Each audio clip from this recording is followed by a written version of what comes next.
Hi everybody, my name is Blessing and this is my corner spot.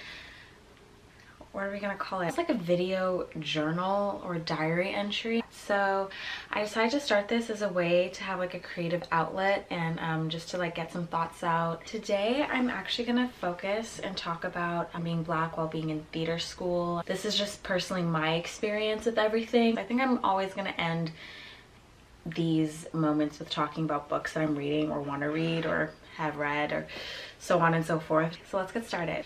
In my third year of theater school, I had kind of a really shitty, almost traumatic experience. I was casted as like a servant. It was more so that there wasn't an effort, like there wasn't like a level of transparency at the beginning. So I think everyone walked into that room thinking that we were all just being considered for like in terms of our skill, not because of looks or skin color. I had been casted as only servant help roles. I was really shocked and like really hurt. I wish I had known that going in, because me like in my third year of theater school, I thought like we were going in with, you're here to learn, you're here to be challenged. I didn't think being challenged and had anything to do with skin color. And I know that in the professional industry, it happens all the time. It's like, as a Black woman, I do want to be considered for roles that are like, can solely be played by Black women. It was definitely a shock. It definitely made me feel like all sorts of emotions. It made me feel insecure. I didn't feel like, I wasn't sure if I was there because of my skill at that point. I'm literally the only Black woman in my class, and I thought that maybe I was just kind of like there to fill a quota or a ratio, just not a very high ratio, because there's like lots of white people and then there's just me and two other people of color. So I remember we had the reading where we were all called in and we were gonna read the script. This was our first time kind of reading the script and getting it. And so I was like, okay, this is great, I'm so excited. So we walked in and I noticed that as the reading went on, it was like a 4-hour thing. I noticed that the director never once asked me to read anything, like at once, asked me to read anything other than like a servant or the help. Like a scene would pass and I'd be like, okay, like, you know, maybe this time, no.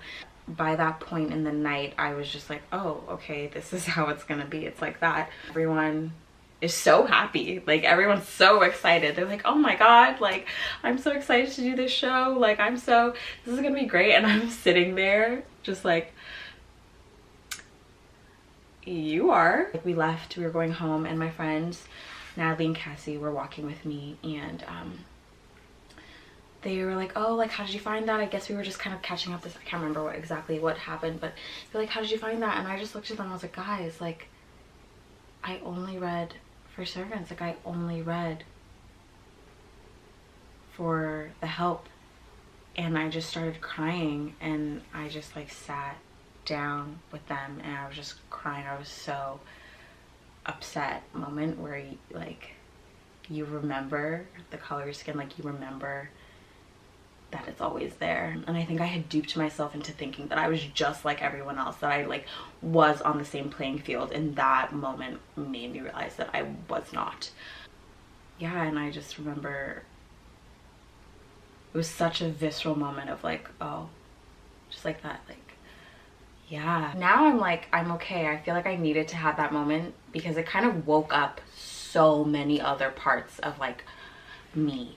Oh shit, like you're not like everyone else, and you can't be. You walk through the world differently, you relate to the world differently, and quite frankly, the world relates back to you differently. Just who I am in the world is always going to be informed by Blackness. So that was huge. I think that was probably one of the most defining moments, and will probably stay a huge defining moment in my career. I was trying so hard in my first 2 years to kind of like shed my identity. In my third year of school, I was like, honey, no, like I'm not going to do that anymore. That was the first time I felt really separated from the rest of my class. The women that I've acted with all 4 years of theater school, even in high school, even just in general, that I've trained with, these are not my rivals. Because of the way the world is set up, these aren't the women that I'm necessarily competing against for roles.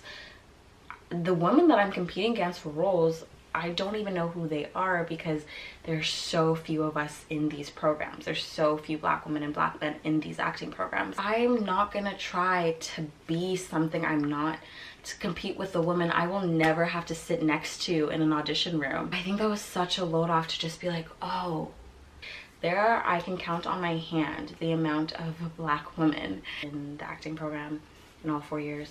There's 3 other Black women in a program of like almost 100, definitely not 100, maybe like 60, 80, no, like not 100. What I love is how much Black women also support each other and lift each other up.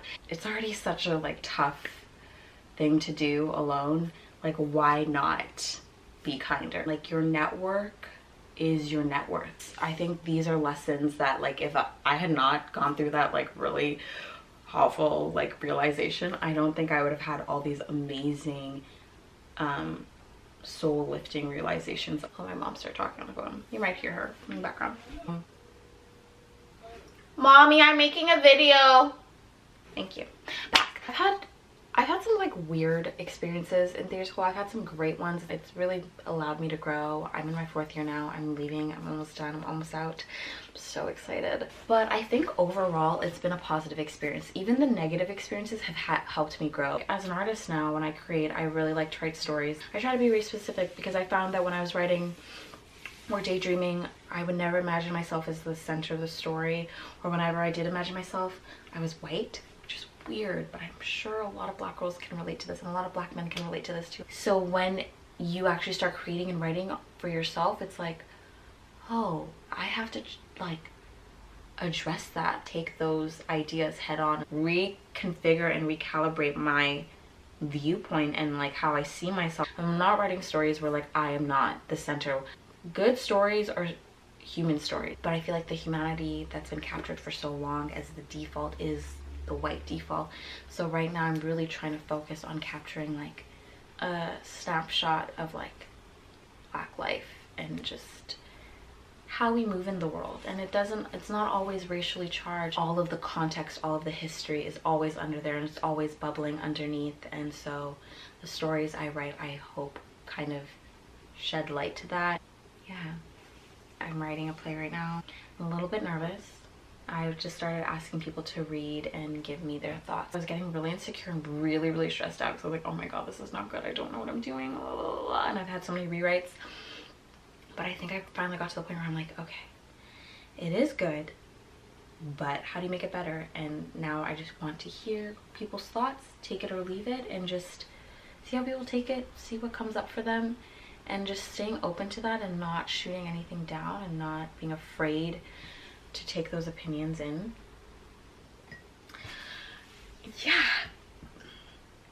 So that's great. Yeah, so I'm like really excited about like the point I'm in life right now, and where my writing is, where my brain is. I feel pretty healthy, pretty happy in heart and mind and soul.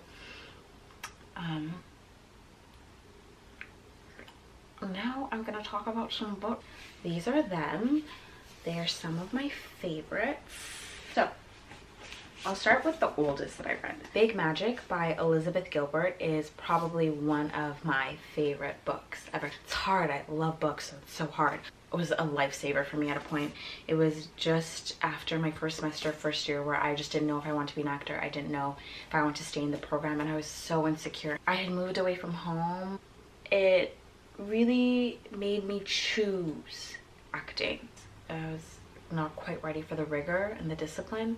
This kind of brought that back to the forefront. I think the biggest lesson I learned from this book was you will be afraid, but if you can move forward in spite of it and with it, with all of those emotions, and still keep moving forward, then you're on the right track. The Subtle Art of Not Giving a Fuck.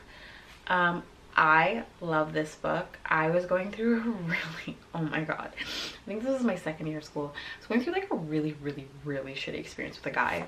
I was kind of losing myself and losing sight of who I was and what I wanted. I was always second guessing myself, and like that's not what they were trying to do, but that's how it felt. I felt like I just was not enough. And this book, it really honed in on, what do you value, what do you believe, and what do you want, and how much do you want and value and believe in those things, and everything else around that doesn't matter. So, The Actor's Survival Guide by Jenna Fisher. Stop eating your goldfish. The Actor's, promise, seriously? Stop. The Actor's, I just want to make a cameo. it's kind of like one giant WikiHow article on like launching your professional career as an actor, but it really just like makes everything so practical and simple to understand.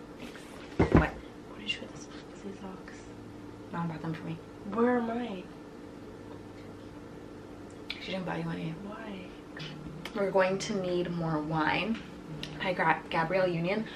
This book, oh, so big. You know Maya Angelou's Phenomenal Woman? Gabrielle Union is literally the epitome of that. There's moments of like heartbreak and pain, and then joy and just victory, and I loved this book. It's one of my favorites, if not my favorite. I think because this book was written by a Black woman, I can connect to this wholeheartedly because I've been there. So I really recommend it, even if you weren't a Black woman. It's so good. Should I like? No, you shouldn't. I should just like. Okay. What should I do? Should see about. Thank you guys so much for sitting through this. I hope you guys like it. I had fun and this was great. Thank you.